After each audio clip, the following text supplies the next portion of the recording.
பிரச்சனைக்குரியதாக மாறுறதுக்காக அவங்கள விட்டு விலகிறதுக்கான வாய்ப்போ இல்லை அவங்களோட தர்க்கம் பண்ணுறதுக்கான வாய்ப்போ இதெல்லாமே வர்றதுக்கான வாய்ப்புகள் இருக்கும். ஒரு மனம் மொத்து ஒரு விஷயத்தை செய்கிறதுக்கும் இது எனக்கான இட்ட பணி, நான் என்னுடைய ஷெட்யூலில் நான் செய்கிறேன் அப்படின்றதுக்கும் நிறைய வித்தியாசம் இருக்குது. அனைவருக்கும் வணக்கம். இன்றைய காணொளி எதை பற்றி நம்ம ஆய்வு செய்வோம் அப்படின்னு பார்க்குறப்ப ஒவ்வொரு ராசிக்கும் அதாவது இல்லற வாழ்க்கை எப்படி இருக்கும், அதாவது இந்த ஆண்டில் எப்படி இருக்கும், ஆல்ரெடி அவங்களுக்கு எப்படிப்பட்ட மன வாழ்க்கை அமையும், அதாவது விவாகரத்தா அப்படின்னு பார்வையிலையும் பார்க்கலாம். அல்லது எப்படிப்பட்ட தன்மையில் விவாகம் நடக்கும், அது எப்படிப்பட்ட பிரச்சனையை ஃபேஸ் பண்ணி அது விவாகரத்து வரைக்கும் போகுமா, அல்லது அப்படியே எப்போயுமே ஒரு லைஃப்பில் ஒரே தன்மையில் போகிறதுன்றது கிடையாது. ஊடல் இருந்தால் தான் கூடல் இருக்கும், கூடல் இருந்தால் தான் க்ரியேஷன்ஸ் இருக்கும், சந்ததிகள் இருக்கும், சந்ததிகளுக்காக தான் திருமணமே பண்ணுறோம். அப்படின்றப்ப இந்த சந்ததிகள் வர்றது அல்லது சந்ததிகளுக்கு முன்னாடியே நம்ம எப்படிப்பட்ட திருமண வாழ்க்கை அமையும், நம்ம விருப்பப்படியா விதிப்படியா அல்லது நம்ம பெரியவங்க பார்த்து வைக்கிறதா அல்லது நம்ம அரேஞ்ச் பண்ணிக்கிறக்கூடிய லவ் மேரேஜா, இப்படியெல்லாம் ஒரு நிறையா ஒவ்வொருத்தருக்கும் சில கன்ஃபியூஸ் நிறையா இருக்கும். எப்படிப்பட்ட மன வாழ்க்கை அமையும், நம்ம விரும்புகிறவரை கல்யாணம் பண்ண முடியுமா, அல்லது கல்யாணம் பண்ணுறவர் நாம் விருப்பப்படி நடந்துக்குவாரா, அல்லது விருப்பப்படி நாம் நடந்துக்கிறதுக்கான வாய்ப்புகள் இருக்கா, அல்லது ஏதாவது நம்மளோட ஒத்து எப்பயுமே ரெட்டை மாட்டு வண்டி எப்படின்னாக்கா ஒரு மாடு சண்டியாகவும் ஒரு மாடு நொண்டியாகவும் இருந்தாலும் அது ஊர் போய் சேராது. அதுபோல் என்னென்னா வாழ்க்கையில் 2 பேர் கணவன் மனைவி 2 பேருன்றது மனமொத்த தம்பதிகளாக இருந்தால் மட்டும்தான், அதாவது அண்டர்ஸ்டாண்டிங்கிறது ஃபுல்லி பர்ஃபெக்டாக இருந்தால் மட்டும்தான் ஒரு விஷயத்தை ஹேண்டில் பண்ண முடியும். அதில் சின்ன சின்ன கருத்து வேறுபாடுகள் கூட குறைச்சா இருக்கலாம், அது ஒரு தவறு கிடையாது. பட் ஆனால் கருத்து வேறுபாடே இல்லாத தன்மையில் பயணிக்கிறதும் அப்போ யாரோ யாருக்கோ அடிமைப்பட்டு வாழ்கிறாங்கன்னு அர்த்தம். அதாவது எதிர்த்து பேச முடியாத அளவுக்கு புள்ள பூச்சியாக இருக்கிறதுக்கான வாய்ப்புகள் இருக்குது. அது ரொம்ப நாள்லாம் ட்ராவல் பண்ண முடியாது. ஏன்னாக்கா சாது மிரண்டால் காடு கொள்ளாதுன்ற லெவலில் சில விஷயங்கள் சில இடங்களில் தெரிச்சிரும். அதாவது எப்படின்னாக்கா அவ்வளோ வரைக்கும் பொறுத்தே போயிட்டே இருப்பாங்க. பொறுத்தார் பூமி ஆழ்வார் அப்படின்ற மாதிரி ரொம்ப பொறுத்து போவாங்க. பொங்கி எழுதுகிறப்ப என்னென்னா சுனாமியோட மிகப்பெரிய அளவில் லைஃப்பை புரட்டி போட்டு போயிடும். அது நீங்கள் எவ்வளோ தான் எக்கனாமிக்கலாகவும் ஃபினான்ஷியலாகவும் பெரிய ஹைலைட்டு பொசிஷனில் இருக்கக்கூடிய நபராக இருந்துருப்போங்க, நீங்கள் பொலிட்டிக்கலில் இருந்துருப்போங்க, நீங்கள் பிஸ்னஸில் இருந்துருப்போங்க, நீங்கள் பெரிய உங்களுக்கான இணை இந்த உலகத்தில் வேறு எவரும் இல்லை அப்படின்ற ஒரு ஹைடெக்கான ஒரு பர்சனாக இருந்திருப்பாங்க. அது ஒன்றும் பிரச்சனை கிடையாது. ஆனால் இன்டர்னல் லைஃபு எவ்வளோ பெரிய பிக் ஷாட்ஸ் பார்க்குறோம், எவ்வளோ பெரிய மில்லியனரை பார்க்குறோம், எவ்வளோ பெரிய பொருளாதார ரீதியாக உச்சகட்டத்தை தொட்ட மனிதர்களை பார்க்குறோம், ஆட்சி அதிகாரங்களில் இருக்கக்கூடிய மனிதர்களை பார்க்குறோம். ஆனால் இன்டர்னல் லைஃப்னு வந்ததும் அவங்களுக்கு ஏற்படக்கூடிய மிகப்பெரிய அளவில் என்னென்னாக்கா ஒரு 1,00,000 பேரை தன்னோட கீழே வச்சு சம்பளம் கொடுத்து மேனேஜ் பண்ண முடியும். ஆனால் ஒத்த ஆளை வீட்டில் வச்சு அவரால் மேனேஜ் பண்ண முடியாது. அதனால் அவர் பேரத்தை வாங்கிடுவார் அல்லது அவங்கள விட்டு விலகிடுவார். இந்த மாதிரி தன்மைகளில் இன்டர்னல் லைஃபுன்றது ஓடும். அதன் அடிப்படையில் பார்க்குறப்போ ஒவ்வொரு ராசிக்கும் எப்படிப்பட்ட அமைப்பு இருக்கும், உங்களுடைய ஜனனச்சாட்டு அப்படின்றது தான் பெருவாரியாக நிர்ணயிக்கும். ஆனால் பொதுவாக கிட்டத்தட்ட ஒரு 15-20% இந்த ராசியின் அடிப்படையில் இந்த மாதிரி தன்மையில் நடக்கும், இந்த மாதிரி தன்மையில் இருக்கும் மன வாழ்க்கை, அவங்களுடைய மிஸ் அண்டர்ஸ்டாண்டிங் வாழ்க்கை அல்லது பிரிவு வாழ்க்கை அப்படின்றது கணிக்க முடியும். அதன் அடிப்படையில் பார்க்குறப்ப இந்த ஆண்டும் கும்பராசி நேயர்களுக்கு எப்படிப்பட்ட மன வாழ்க்கை அமையும் ஜென்ரலாகவே, அதனில் இந்த 2024ன்றது எப்படிப்பட்ட ஒரு நல்லறமாக இருக்குமா, இல்லறமாக இருக்குமா, அல்லது அது ஒரு மிகப்பெரிய கர்ண கொடூரமான தன்மையில் மாறுமா அப்படின்றத பார்ப்போம். உங்கள் ராசி அதிபதி அப்படின்றது சனி. கும்பத்துக்கு ராசிக்குள்ளே இருக்கக்கூடிய நட்சத்திரங்கள் அப்படின்னு பார்த்தோம்னாக்கா அவிட்டம், சதயம், புரட்டாதி. அவிட்டம் 4-3 பாதங்களும், சதயம் 1, 2, 3, 4 பாதங்களும், புரட்டாதி 1, 2, 3 பாதங்களும் இருக்குது. ஓகே, உங்கள் ராசிக்கு யாரெல்லாம் ஹெல்ப்ஃபுல்லான பர்சன்னாக்கா குருன்றது நியூட்ரல் ஃபெல்லோ, புரட்டாதின்றது நியூட்ரல், உங்களுக்கு அனுகூலமான பலன் தரதுக்கான வாய்ப்புகள் இருக்கும். ஏன்னா அவர் 2-11 அதிபதி. அப்போ குரு தான் உங்களுக்கு ராசிக்கு சப்போர்ட்டிவ் பர்சனு. ராகு நுணுக்கமான திறமைகள் கொண்டுள்ள மனிதராக இருக்கிறதுக்கு வாய்ப்பு சதவீதத்தில் இருந்தால் இருக்கும் உங்களுடைய ராசி நட்சத்திரம். அவிட்டத்தில் இருந்தால் மட்டும்தான் சிக்கல், ஜாப் வைஸு கொஞ்சம் பிரச்சனைகளை நிறையா ஃபேஸ் பண்ணுறதுக்கான வாய்ப்புகள் இருக்கும். இதில் அவிட்டம், சதயம், புரட்டாதி அந்த நட்சத்திரங்கள் மட்டுமே உள்ளடக்கினவங்களுக்கு அவிட்டத்தில் இருக்கவங்களுக்கு எப்படிப்பட்ட தன்மையில் இருக்கும்னாக்கா உங்களுடைய டிசைடிங் ஃபேக்டர் திருமணத்தை வாழ்க்கையை யார் தரா அப்படின்னு பார்த்தா சூரியன் தான். சூரியன் யார் காலில் இருக்கக்கூடாது அப்படின்னம்னாக்க சூரியன் செவ்வாயோட ஸ்டாரில் இருக்கக்கூடாது. இருந்துச்சுனாலே சிக்கல் வர்றதுக்கான வாய்ப்புகள் இருக்கும். இன்னும் சொல்ல போனால் சூரியன்றது மோரல்லெஸ் சந்திரனுடைய காலில் இருந்தாலோ இல்லை சந்திரன் கடகத்தில் இருந்தாலோ அது செப்பரேஷன் ஆகிறதுக்கான வாய்ப்புகள் தான். உங்கள் நாட்டல் சார்ட்டில் பார்த்தீங்கன்னாக்கா சூரியன் உங்கள் ராசிக்கு 6ஆம் இடத்துல இருந்தால் சூரியன் 6ல் இருக்கிறது பெஸ்ட்டு. ஆனால் சந்திரன் வீட்டில் இருந்து இருக்கிறது தான் ஒஸ்ட்டு. அப்போ நீங்கள் என்னன்னாக்கா வேறு வழியே இல்லை, பிரிவினை அப்படி பார்த்து போயிடும். இன்னும் சொல்லப்போனால் பிரிவினைன்றது உங்களுக்கு ஆட்டோமேட்டிக்காக அந்த தசாபுத்தி வந்துட்டாலே உங்களுக்கு உண்டான தர்க்கங்கள் பிரச்சனைகள் எல்லாமே இன்க்ளூட் ஆகிடும். அப்போ சூரியன் 6ல் இருந்தால் கொஞ்சம் கேர்ஃபுல்லாக அந்த திசாபுத்தியில் இருக்கணும். அந்த திசானாக்கா அந்த எப்போனாக்கா அந்த சந்திர திசையோ சந்திர புத்தியோ எனக்கு உங்கள் இந்த இடத்துல இருந்து அவிட்டத்தில் பிறந்தீங்கன்னாக்கா ஆல்ரெடி சந்திரனே வராது. ஆனால் ராகுல பிறந்தால் மேபி சான்சஸ் இருக்குனாக்கா அந்த புத்திகளை தான் எல்லாமே புத்திகளுக்குள்ளே தான் வருவாங்க. அதே மாதிரி குருவில் சந்திர புத்தி, அதே மாதிரி ராகுல சந்திர புத்தி, அதே மாதிரி செவ்வாயில் சந்திர புத்தி. பிறக்கிறப்பவே அவிட்டத்தில் பிறக்கிறீங்க அப்படின்னா கிட்டத்தட்ட நியர்பை அடுத்து ராகு மட்டும்தான். அப்போ குரு மட்டும்தான் வருவார். குருவில் சந்திர புத்தி தான் வருவார். ஆனால் சந்திர புத்தி வர்றதுக்கான சந்திர திசையே வர்றதுக்கான வாய்ப்புகள் நிறையா இருக்கும். அப்போ சந்திர திசை வந்துச்சுனாலே உங்கள் ராசிக்கு சந்திர திசை தான் நெகட்டிவான திசை.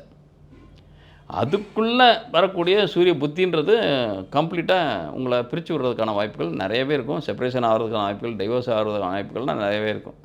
இப்போ இணைந்து பயணிக்கிறதுக்கான வாய்ப்புகள் இருக்குமானாக்கா சூரியன் கெடாமல் இருந்தாலே போதும். அப்போ சூரியன் எந்தெந்த இடத்துல இருந்தால் நல்லது? அப்போ 3ஆம் இடத்துல இருக்கிறது. 3ன்றது மிகப்பெரிய உச்சபலம்.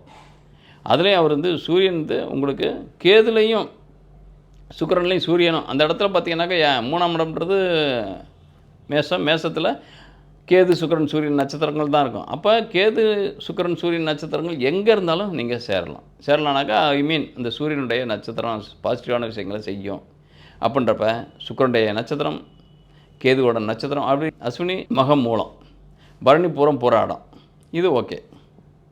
அடுத்து வரக்கூடியது கார்த்திகை நட்சத்திரம், ஏழுக்குடையன் 3ஆம் இடத்துல இருக்கக்கூடிய கார்த்திகை நட்சத்திரம். அப்படின்றது கார்த்திகை அதில் பாதங்கள் வைஸ் பார்க்கணும். அப்போ பாதங்கள் வைஸ் பார்க்குறப்ப கார்த்திகையில் 1ஆம் பாதம், 2ஆம் பாதம், 3ஆம் பாதம், 4ஆம் பாதம் ஓகே. ஆனால் உத்தரம்ன்றதில் 1 மட்டும்தான் ஓகே, 2, 3, 4 நெகட்டிவ். அதை நீங்கள் கன்சிடர் பண்ணவே கூடாது. ஏன்னா 8ஆம் பாவத்தை இண்டிகேட் பண்ணிடும். 8ஆம் பாவத்தில் இருந்து அவர் நடத்தினார் சூரியன் அப்படின்னோம்னா பிரச்சனைக்குரியதாக மாறுறதுக்காக அவங்கள விட்டு விலகிறதுக்கான வாய்ப்போ இல்லை அவங்களோட தர்க்கம் பண்ணுறதுக்கான வாய்ப்போ இதெல்லாமே வர்றதுக்கான வாய்ப்புகள் இருக்கும். அதுக்கப்புறம் பார்த்தீங்கன்னாக்கா இந்த இடத்துல தனுசு ராசியில் வரக்கூடிய உத்தரம் 1ஆம் பாதம், 2ஆம் பாதம், 3ஆம் பாதம், 4ஆம் பாதம் இதெல்லாம் அனுகூலமான பலன்கள். என்ன சேர்ந்துருந்தாலும் பிரிஞ்சிருக்கிறது, வேலை மேலே வெளிநாட்டில் இருக்கிறது, பொருளாதார ரீதியாக வலிமையாக இருக்கும். பட் ஆனால் ஒரு ஃபிசிக்கலாக ஒன்றா இருக்கிறதுக்கான வாய்ப்புகள் அற்ற தன்மையில் இருக்கிறது இதுதான். அப்போ நெகட்டிவ் அப்படின்றது சூரியன் மட்டும் தன்னுடைய சுயசாரம் பெற்றிருந்தால் கூட அவர் உத்தரம் 2, 3, 4 பாதங்கள் பெறாமல் இருந்தாலே மட்டும்தான் உங்களுக்கு நல்ல திருமண வாழ்க்கைன்றது அமையும் இன்னும். அப்போ இந்த இடத்துல அவர் சந்திரனுடைய சாரத்தில் மட்டும்தான் சூரியன் பயணப்படக்கூடாது, இருக்கக்கூடாது. உங்களுடைய சூரியன் உங்கள் ஜன்ன சாட்டில் பார்த்தீங்கன்னாக்கா நீங்கள் அபிட்டமாக இருந்தாலும் சரி, சதயமாக இருந்தாலும் சரி, பூரட்டாதியாக இருந்தாலும் சரி, சூரியன்றது அஸ்தம், ரோகிணி, திருவோணம் இந்த நட்சத்திரங்களில் இல்லாமல் இருந்தார்னாலே உங்களுக்கு அழகான வாழ்க்கை, ஸ்மூத்தான வாழ்க்கை கிடைக்கிறதுக்கான வாய்ப்புகள் இருக்கும். அல்லது அந்த சூரியன் 6க்குடைய சந்திரன் சார் பெற்று இருந்தார்னாலோ, அல்லது உங்கள் லக்னம் மட்டும்தான் இருக்குது, சந்திரன் எனக்கு 6ஆம் இடத்துல இல்லை, 7க்குடைய சாரம் பெற்று அவர் இருக்கார் உங்கள் ஜாதகத்தில் அப்படின்னம்னாலும் அந்த சிக்கலுக்குரியதாக மாறிக்கும். அப்போ உங்களுடைய ஜாதகத்தில் லக்னம் கும்பம் சார், பட் ராசினா வேறு சார். அப்போ கும்பராசி நேயர்களுக்கு நான் சொன்னால் சூரியன் பங்கம் படாமல் இருக்கணும். ஆனால் கும்ப லக்னமாக இருந்தீங்கன்னாக்கா சந்திரனை ரொம்ப ரொம்ப முக்கியமாக பார்க்கணும். சந்திரன் 7ஆம் அதிபதியோடு சேர்ந்து எங்கே கனெக்ட் ஆகியிருக்காரு, எந்த இடத்துல இண்டிகேட் ஆகிறாரு. சூரியன் சந்திரன் சாரத்தில் இருந்தாலும் சிக்கல்ன்றது இல்லை, இந்த சந்திரனே இங்கே சிக்கலாக வர்றதுக்கான வாய்ப்புகள் இருக்கும். அப்போ உங்களுடைய ராசி அதிபதி அப்படின்றது இந்த இடத்துல சனியாக இருந்தாலும் சந்திரன் சூரியன் 2 பேருமே பகை பெற்ற தன்மையில் இருக்கிறதுனால உங்களுடைய இன்டர்னல் லைஃப்ன்றது கொஞ்சம் அட்டாச்மெண்ட் அல்ல தன்மையிலையும் அல்லது கலத்தர தோஷத்தை தரக்கூடிய தன்மையிலையும் தான் பயணப்படுவீங்க. அதனால் இந்த இடத்துல என்னன்னாக்கா அதிகபட்சம் உங்களுடைய கும்பத்தில் சதயம் தான் மோஸ்ட்லி அந்த ராசியை இயக்கக்கூடிய தன்மையில் இருக்கக்கூடிய முழு நட்சத்திரம். மித்தபடி அவிட்டான்றது 3, 4 பாதமும், உத்திரட்டாதின்றது 1, 2, 3 பாதங்கள் தான் இருக்குது. 2 பேருமே 5 பாதங்களை 2 கிரகங்கள் பிரிச்சுக்குது. ஆனால் 4 பாதங்களை ராகு மட்டும்தான் இருக்கு. இப்போ நுட்பமான அறிவுத்திறன் இருந்தால் கூட திருமணம் தொடர்புடைய விஷயங்களில் கொஞ்சம் மைனஸ் தான் உங்களுக்கு லைஃப்பில். அப்போ இந்த இடத்துல சூரியன் மட்டும் அதே 7ஆம் இடத்துல இருந்தாருன்னா ஒன்றும் பிரச்சனை கிடையாது. பட்டு சூரியனுடைய காலில் இந்த சந்திரன் இருந்தாலோ, அல்லது சந்திரனுடைய காலில் சூரியன் இருந்தார். கால் மீன்ஸ் சூரியன் கால்னாக்கா கார்த்திகை, உத்திரம், உத்திராடத்தில் சந்திரன் இருந்தாலோ, அதில் சந்திரன்றக்கு லக்னமாக இருந்தால் மட்டும் தான் கிடைக்கும். மற்றபடி ராசியாக இருந்தால் வராது. ஆனால் சூரியன்றது சந்திரனுடைய சாரம். அப்படின்றப்ப ரோகிணி, திருவோணம், அஸ்தம் இந்த நட்சத்திரங்களில் சூரியன் இருந்தால் உங்களுக்குள்ள பிரிவுன்றது அவசியம் வந்துடும். அது ஒன்று. அதே நேரத்தில் சூரியன்றது புதனுடைய சாரத்தில் இருந்தார். புதன்றது இந்த இடத்துல ஆயில்யம், கேட்டை, ரேவதி இந்த நட்சத்திரத்தில் இருந்தாருனாலே அவங்களுக்கு சதா சண்டை சச்சரவுகளோட வந்து பிரச்சனையாகி பிரிஞ்சு போகிறதுக்கான வாய்ப்புகள் இருக்கும். அதுவும் ஆயில்யத்தில் இருந்தால் பிரச்சனை தான். ஆயில்யத்தில் இருந்தால் கன்ஃபார்மாக நீங்கள் செப்பரேஷன் ஆகிறதுக்கான வாய்ப்புகள் இருக்கும். அதேமாதிரி கேட்டையில் இருந்தால் ஓரளவுக்கு தொழில் ரீதியாக டச் இல்லாமல் அன்டச்சபிளாக இருக்கிறதுக்கான வாய்ப்புகள் இருக்கும். ரேவதியாக இருந்தால் ஓரளவுக்கு பொருள் அவங்கள சார்ந்து வருமா ஒழிய பெருசாக உங்களுக்கு ஃபிசிக்கல் டச் இருக்காது நிறைய.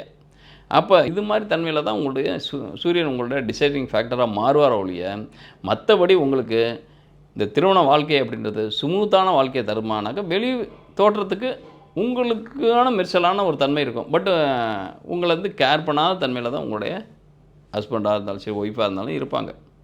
அவங்க உங்களை செட்டப் பண்ண மாட்டாங்க, நீங்கள் அவங்கள செட்டப் பண்ணுவீங்க. எடுத்தாலும் ஆர்டிஃபிஷியலாக தான் இருக்கும். எல்லாமே ஒரு ஒரு சிஸ்டமேட்டிக்காக, அதாவது ஒரு மனம் மொத்து ஒரு விஷயத்தை செய்கிறதுக்கும், இது எனக்கான இட்ட பணி, நான் என்னுடைய ஷெட்யூலில் நான் செய்கிறேன் அப்படின்றதுக்கும் நிறைய வித்தியாசம் இருக்குது. நீங்களாக விரும்பி ஒரு வேலை செய்கிறதுக்கும், அல்லது இந்த வேலை செய்கிறது என்னுடைய கடமை அப்படின்னு செய்கிறதுக்கும் நிறைய வித்தியாசங்கள் இருக்குது. இது கடமையின் பால் உங்களுடைய குடும்ப வாழ்க்கை ஓடுமோ ஒழிய ஒரு உணர்வின் பால், உணர்ச்சியின் பால், ஒரு அன்பின் பால் குடும்ப வாழ்க்கைன்றது நகர்றது ரொம்ப ரொம்ப சிரமம்.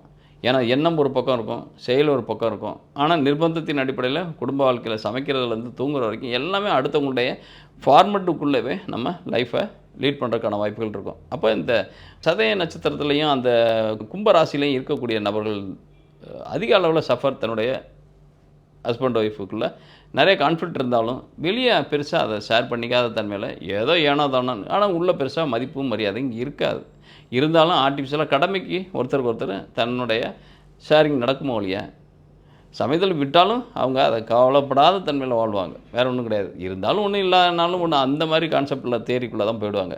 அந்த சூரியனுடைய நிலைப்பாடை பொறுத்து தான் உங்களுக்கு வாழ்வியல் தன்மை இருக்கும். சூரியன் எந்த காரணத்தை முன்னிட்டும் சந்திரனுடைய சாரத்திலேயோ, சந்திரனுடைய நட்சத்திரம்னு சொல்லக்கூடிய ரோகிணி, அஸ்தம், திருவோணத்துலேயோ, அல்லது புதனுடைய சாரத்தில், புதன்றது ஆயில்யம், கேட்டை, ரேவதி நட்சத்திரத்தில் இருந்துச்சுன்னா செப்பரேஷன்றது நடந்தே தீரும், வழக்குன்றது வந்தே தீரும். அப்படி இல்லாத பட்சத்தில் உங்களுக்கான வாழ்க்கைன்றது ஓரளவுக்கு பற்றற்ற தன்மையில் ஏதோ ஓடுது, ஏதோ உயிர் இருக்கிற வரைக்கும் ஒட்டிகிட்டு போவோம் அப்படின்ற தன்மையில் தான் வாழ்வீங்க. இந்த காணொலியை பார்க்குறவங்க உங்களுடைய கருத்துக்களை கமெண்ட் பாக்ஸில் போடுங்க. உங்களுக்கு ஏதேனும் கருத்துக்கள் தெரிய வரணும் அப்படின்னோம்னாக்க கமெண்ட் பாக்ஸில் கேள்விகளை பதிவிடுங்க. அதாவது உங்களுடைய date of birth, time of birth, place of birth ஸ்பெசிஃபிக்காக நீங்கள் இந்த கொஸ்டின் அப்படின்றது கேளுங்க. அதிகபட்சம் நான் கொடுக்க ட்ரை பண்ணுறேன். மேலும் உங்களுடைய ஜாதகத்தை ப்ரீஃபாக பார்க்கணும் அப்படின்னம்னாக்கா திரையில் பார்க்கக்கூடிய நம்பருக்கு நீங்கள் வாட்ஸ்அப் மெசேஜ் பண்ணுங்கள். தயவுசெய்து யாரும் கால் பண்ண வேணாம். ஏன்னா யாரும் அட்டன் பண்ணுறதுக்கான ஆள்கள் கிடையாது ஆஃபீஸில். நீங்கள் மெசேஜ் பதிவிடும் பட்சத்தில் அந்த மெசேஜுக்கு ரிப்ளை அனுப்புவோம். அந்த ரிப்ளையில் என்ன சொல்லப்பட்டிருக்கோ அதன்படி நடக்கும் பட்சத்தில் உங்களுக்கு நானே வாய்ஸ் மெசேஜாக உங்களுடைய பலன்களை டீட்டெயிலாக வாய்ஸ் ரெக்கார்ட் பண்ணி அனுப்புகிறேன். இது வரைக்கும் சந்தாதாரர்களாக இருந்தாமல் வெறும் பார்வையாளர்களாக மட்டும் இருந்தீங்கன்னாக்கா தயவுசெய்து சந்தாதாரர்களாக மாறிக்கிங்க. ஏன்னா முக்கியமான பதிவுகள்லாம் இந்த காணொலியில் பார்க்கலாம். அதனில நான் ஜோதிர்லிங்க யாத்திரை பயணிக்க இருக்கிறதுனால நம்முடைய சந்தாதாரர்கள் ப்ரேயர்லாம் பூரா அவங்களுடைய வாழ்க்கை, குடும்ப நலம், சேம நலம் அனைத்தையுமே அந்த இறைவன்கிட்டையும் நம்ம சமர்ப்பிக்கிறோம். அவங்க பார்த்து எது செய்கிறாங்களோ அது உங்களுக்கு நல்லதாக அமையட்டும். எனக்கான யாத்திரையாக இல்லாமல் அது உங்களுக்கான யாத்திரையாக மாத்திரம். போன ஆண்டுன்றது ஹோமம் நடத்தினோம், இந்த ஆண்டுன்றது ஜோதிர்லிங்க யாத்திரை மேற்கொள்கிறேன். அந்த ஜோதிர்லிங்க யாத்திரை மேற்கொள்வதற்கு உங்களுடைய சந்தாதாரர்களுடைய ஆதரவு எனக்கு முழுமையாக தேவைப்படுது.